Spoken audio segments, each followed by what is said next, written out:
Capítulo 1. Tive 2 pais, um rico e outro pobre.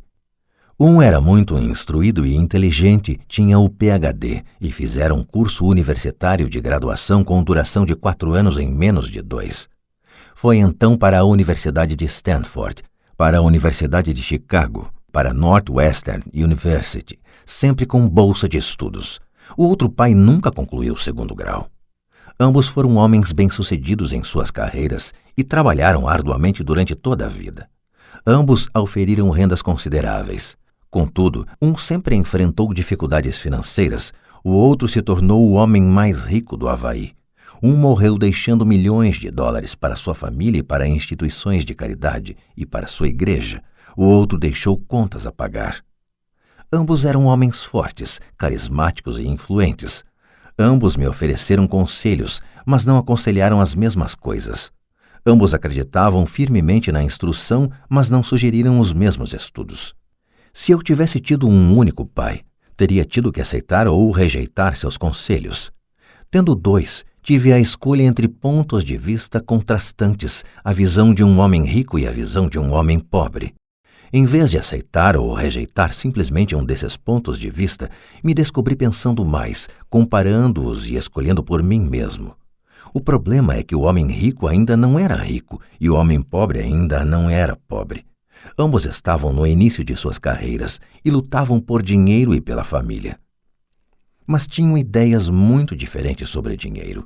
Por exemplo, um dos pais dizia: o amor ao dinheiro é a raiz de todo mal. O outro: a falta de dinheiro é a raiz de todo mal. Quando garoto, a influência de 2 pais, ambos homens fortes, era uma situação complicada. Eu queria ser um bom filho e ouvia, mas os 2 pais não falavam a mesma língua. O contraste entre suas ideias, especialmente no que se referia ao dinheiro, era tão extremo que eu ficava curioso e intrigado. Comecei a pensar profundamente sobre o que cada um deles dizia. Muito do meu tempo era gasto refletindo, fazendo-me perguntas como por que ele fala isso, a respeito das afirmações dos pais. Teria sido muito mais simples falar, sim, ele está certo, concordo com isso. Ou simplesmente rejeitar o ponto de vista dizendo, o velho não sabe do que está falando. Porém, tendo 2 pais que eu amava, fui forçado a pensar e escolher um dos caminhos por mim mesmo. Esse processo de escolher por mim mesmo se mostrou muito valioso no longo prazo. Não se tratou simplesmente da aceitação ou da rejeição de um único ponto de vista.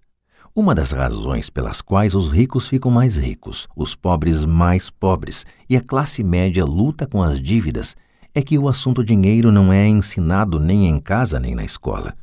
Muitos de nós aprendemos sobre dinheiro com nossos pais.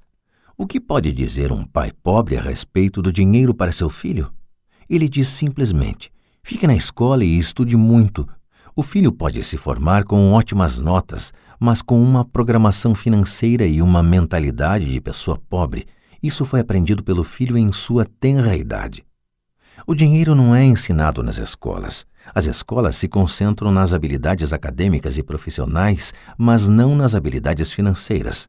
Isso explica por que médicos, gerentes de banco e contadores inteligentes que tiveram ótimas notas quando estudantes terão problemas financeiros durante toda a sua vida. Nossa impressionante dívida nacional se deve, em boa medida, a políticos e funcionários públicos muito instruídos que tomam decisões financeiras com pouco ou nenhum treinamento na área do dinheiro.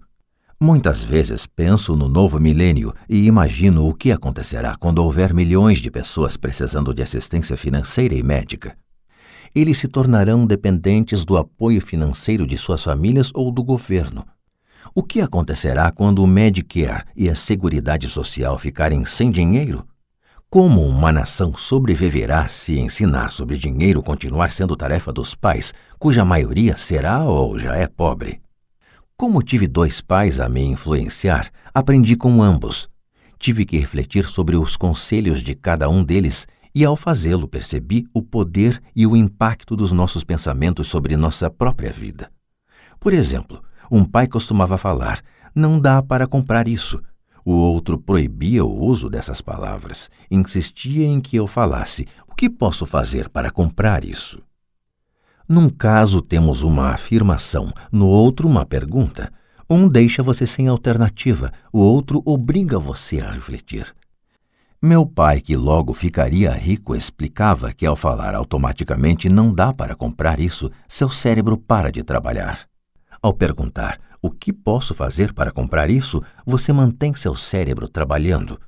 Ele não estava dizendo que comprasse tudo o que desejasse. Ele incentivava fanaticamente que exercitasse minha mente, o computador mais poderoso do mundo. Meu cérebro fica mais forte a cada dia porque eu o exercito. Quanto mais forte fica, mais dinheiro ganho. Ele acreditava que repetir mecanicamente não dá para comprar isso era um sinal de preguiça mental. Embora ambos os pais trabalhassem com afinco, observei que um deles tinha o hábito de pôr seu cérebro a dormir quando o assunto era dinheiro, e o outro tinha o costume de exercitar seu cérebro. O resultado era que, ao longo do tempo, um dos pais ficava mais forte financeiramente e o outro enfraquecia. Isso não é muito diferente do que ocorre quando uma pessoa faz exercícios físicos regulares enquanto a outra senta no sofá e fica assistindo à televisão. O exercício físico adequado aumenta suas chances de ter boa saúde e o exercício mental adequado aumenta suas chances de ficar rico. A preguiça reduz tanto a saúde quanto a riqueza. Meus dois pais tinham atitudes mentais diferentes. Um acreditava que os ricos deviam pagar mais impostos para atender os menos afortunados. O outro dizia: os impostos punem os que produzem e recompensam os que não produzem. Um dos pais recomendava: estude arduamente para poder trabalhar em uma boa empresa. O outro falava: estude arduamente para poder comprar uma boa empresa. Um dos pais dizia: não sou rico porque tenho filhos. O outro: tenho que ser rico por causa de vocês, meus filhos. Um incentivava as conversas sobre dinheiro e negócios na hora de jantar. O outro proibia que se falasse do assunto durante as refeições. Um dizia: em questões de dinheiro, seja cuidadoso, não se arrisque. O outro: aprenda a administrar o risco. Um recomendava: nossa casa é nosso maior investimento e nosso maior patrimônio. O outro: minha casa é uma dívida e se sua casa for seu maior investimento, você terá problemas. Ambos os pais pagavam suas contas no prazo, mas um deles pagava suas contas em primeiro lugar, enquanto o outro as deixava para a última hora. Um deles acreditava que a empresa ou o governo deveria cuidar de você e de suas necessidades. Estava sempre preocupado com aumentos salariais, planos de aposentadoria, benefícios médicos, licenças de saúde, férias e outros benefícios. Ele ficava impressionado com 2 de seus tios que foram para o exército e se aposentaram com vários benefícios após 20 anos de serviço ativo. Ele adorava a ideia de assistência médica e serviços de reembolso de alimentos que os militares ofereciam a seus aposentados. Ele também se empolgava com as cátedras vitalícias do sistema universitário. A ideia de estabilidade no emprego e benefícios trabalhistas lhe parecia às vezes mais importante do que o próprio emprego. Dizia frequentemente: trabalhei muito para o governo, mereço essas mordomias. O outro pai acreditava na total autossuficiência financeira. Ele sempre se manifestava contra a mentalidade dos direitos e falava que isso estava criando pessoas fracas e financeiramente necessitadas. Ele dava muita ênfase à competência financeira.